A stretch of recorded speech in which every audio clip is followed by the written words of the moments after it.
Tracy from Pokemon, Seymour Guado from Final Fantasy X, Mantis from Guardians of the Galaxy, Lando Calrissian from Star Wars.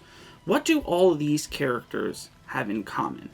They have all, at one point or another, been temporary party members. Temporary party members are quite literally characters that join the main party temporarily. But why are temporary party members temporary? Why aren't they permanent? And furthermore, why do they exist at all? Why do they work the way that they do? I'm Thunder, and these are the questions that I hope to answer in this video.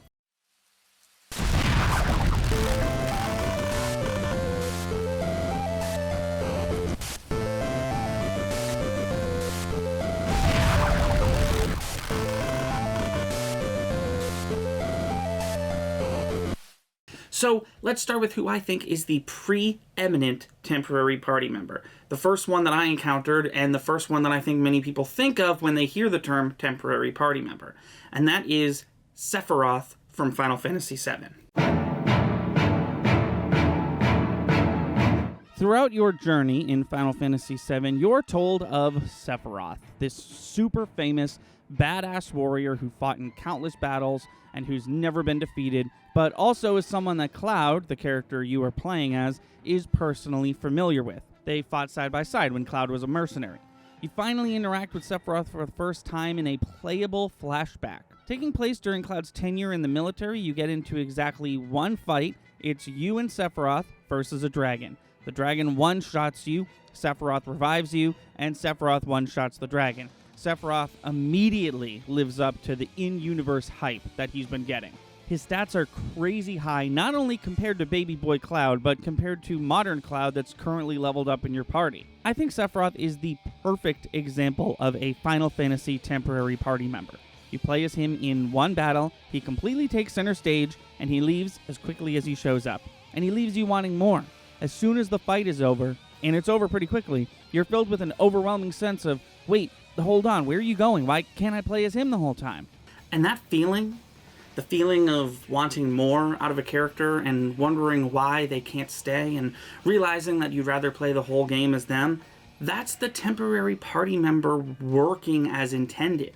If a temporary party member shows up, sucks the entire time, and then leaves, and you're like, okay, cool, good riddance, that's not a very good temporary party member. Allow me to switch gears for a moment and compare a really good temporary party member to a really bad temporary party member. In part 3 of JoJo's Bizarre Adventure, the anime and the manga, you're introduced to a character named Whole Horse. He's this awesome gunslinging cowboy. He's introduced as a villain, actively trying to harm and impede the progress of the main party, eventually switching gears to more of an anti-hero before the final couple episodes where we see him actively helping the main party. Whole Horse is a good example of a great temporary party member because he's really cool. Whole Horse should have been a permanent party member. His skill set is very unique and would clash very well with the rest of the group. But he isn't a permanent party member, and we're left to wonder what could have been. In part 4 of JoJo's Bizarre Adventure, we're introduced to Shigeki.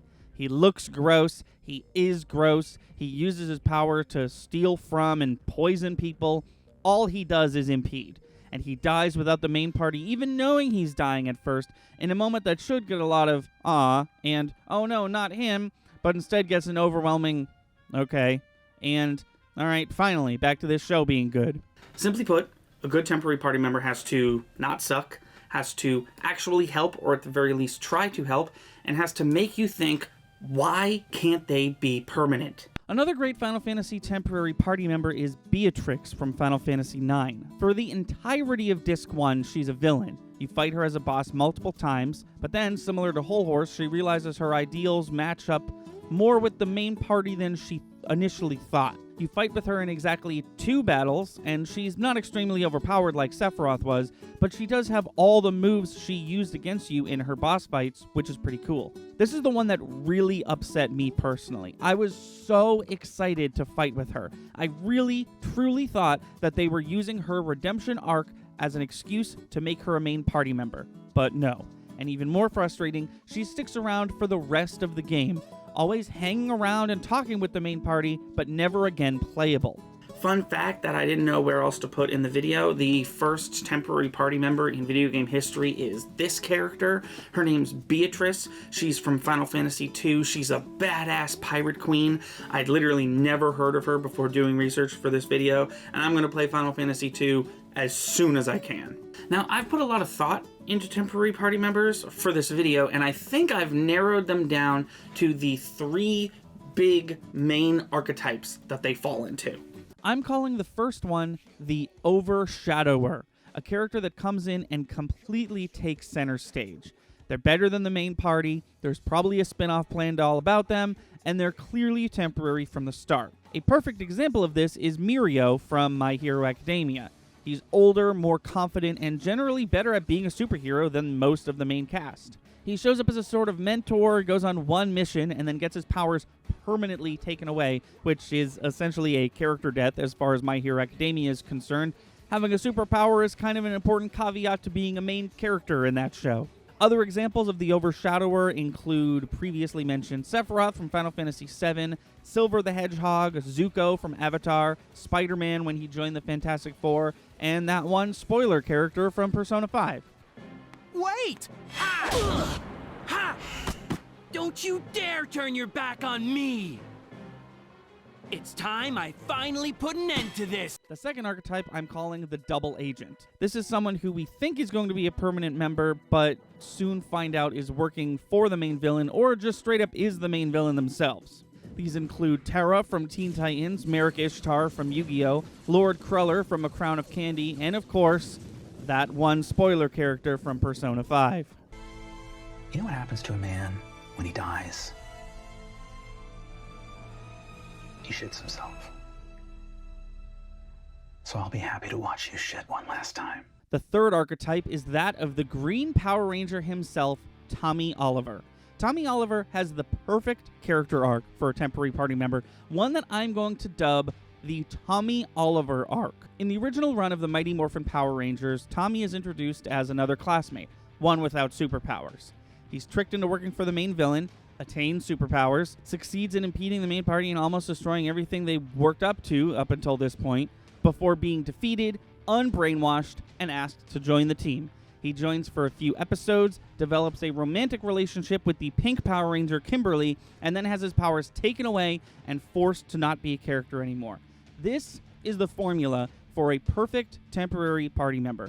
He's very cool, entirely likable. When he turns evil, you mourn. When he turns back to being good, you rejoice. And when he's forced to leave, it's for a legitimate reason. He's not on vacation or sick or something. He suffers essentially the exact same character death that Mirio does. And I do want to emphasize character death and not actual death. I think that the Tommy Oliver arc could end in their untimely death, but that's entirely optional.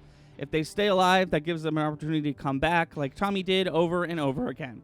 Some other examples include Quicksilver from Avengers Age of Ultron, Beatrix from Final Fantasy IX, Captain Jack from Doctor Who, and of course, that one spoiler character from Persona 5.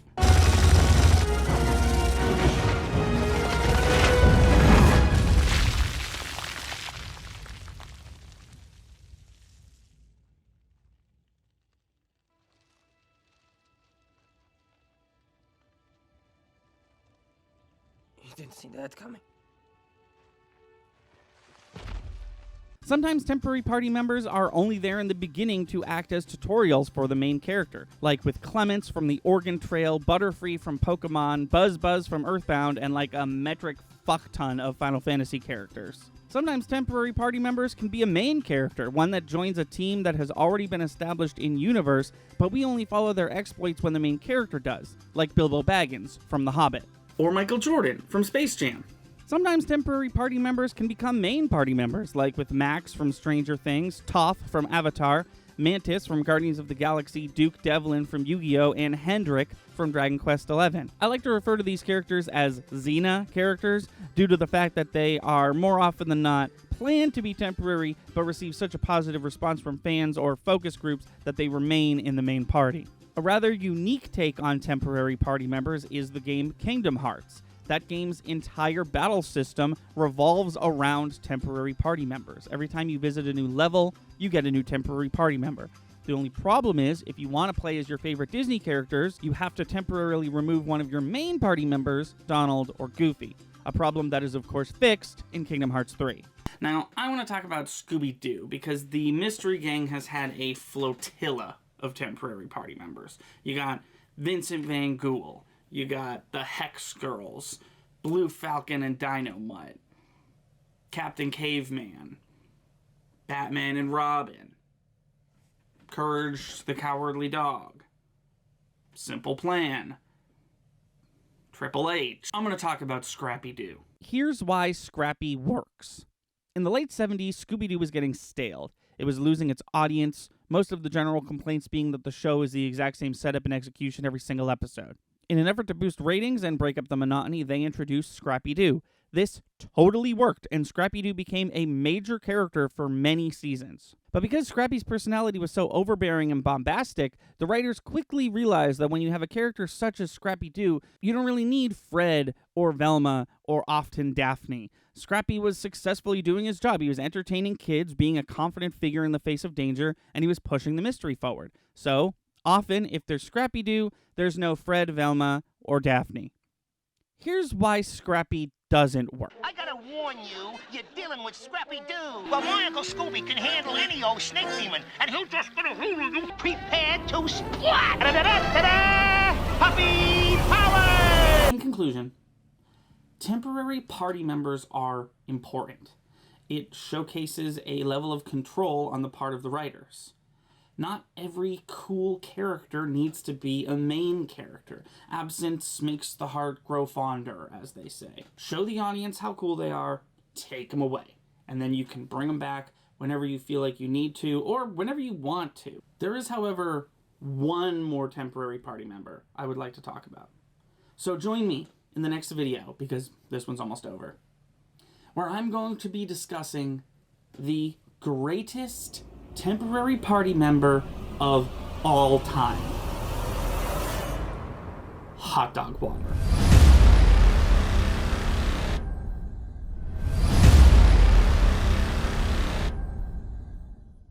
Thank you for watching. Please be sure to like and subscribe. Our channel has daily uploads from podcast video essays, let's plays to skits. Be sure to watch on Twitch. We stream all our video game and podcast content live at 5 EST every Wednesday, Friday, and Sunday. Our intro is by Brad Kendrick and music by Froggy and the Friendship. Link to all that in the description below. Thanks again, and we'll see you next time.